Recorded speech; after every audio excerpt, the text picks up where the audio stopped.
Kia ora, anō, ka nui ngā mihi kia koutou katoa.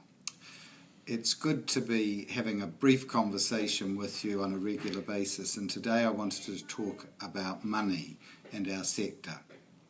First thing, congratulations to the government for seeing that social enterprise is a way of operating that's worthy of support. They've recently announced a grant to the Hikurangi Foundation and in general want to promote their support of social enterprise.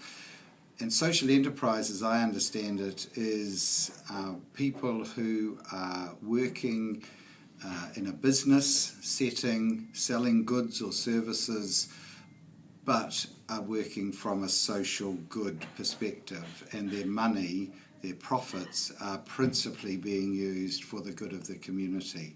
So it's very much linked into our sector, and it's fantastic the government's supporting it. The second thing to report is that yesterday I was really privileged to represent social development partners at the launch of some groundbreaking research about community economic development and social enterprise that's been produced by Di Jennings and a group called the Community Economic Development Trust. This was a fascinating picture of some of the examples from Kaitaia down to the south where community people and community groups are working in innovative ways to produce goods and services, but where the beneficiary at the end of the day is the whole community. For many years I've known about CBEC in Kaitaia, and that was one of the exciting case studies that they highlighted. For those of you who are interested, follow it up. There is a move to set up a new grouping called Social Enterprise New Zealand.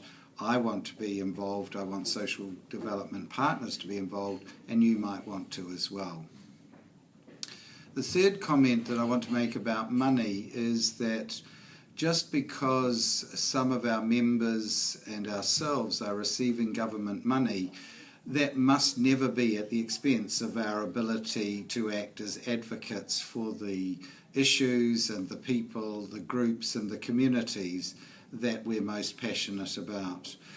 At the very heart of being the community and voluntary and tangata whenua sector, at the heart of that is the willingness to speak for others, which is the literal meaning of advocacy, speaking for. And I think it's important that we're clear that simply receiving money from the government does not in any way take away from us our obligation and our right to be able to speak for. And finally, a comment about transfers of funding from government to the NGO sector. I think it's time we reopened a debate about grant making. In the old days, the government would make grants to organisations because they believed they were a valuable contributor to communities and to the New Zealand society.